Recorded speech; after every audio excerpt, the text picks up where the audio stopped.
The protests over racism that emerged around the world in the wake of the death of George Floyd reverberated far and wide, and they appear to have shaken up the film industry. There is now quite a bit of debate over what films should get made, what films should be celebrated, and what filmmakers should be supported.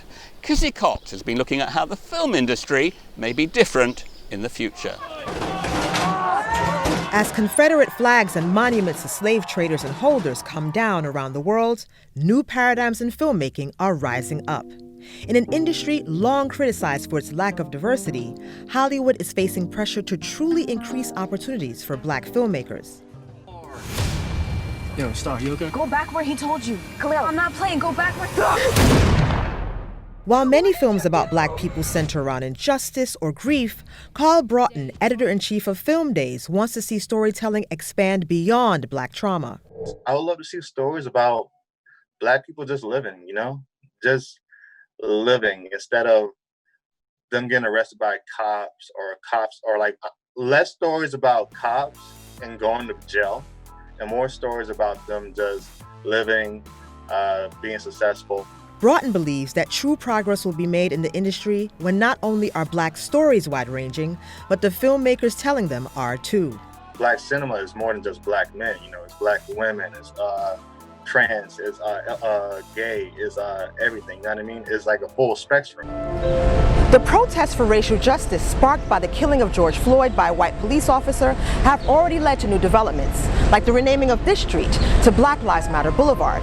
But in order for these changes and those proposed by the film industry to go beyond the cosmetic and into lasting structural changes, producer Stephanie Elaine says that white filmmakers will need to commit to being anti-racist and make room. You have to look at your own companies. You have to realize it's not enough just to hire a Black assistant. You have to, when you're looking at your slates, you have to realize that you can't just make movies that you've been making before, right? You have to realize, I need to carve out a piece of this slate for Black and brown stories. Now, if that happens, that's going to be real change. Real change will also require having Black people at every level of the filmmaking process, from assistant to executive producer. Once the films are made, Black critics should also have a seat at the proverbial table, says Broughton. What you notice is that a lot of white people are commenting on Black creative work. And what happens is their own perspectives, opinions, and their own thoughts or whatever end up becoming the main thing. Like it like what they say ends up becoming what everybody assumes about the movie or what they think of.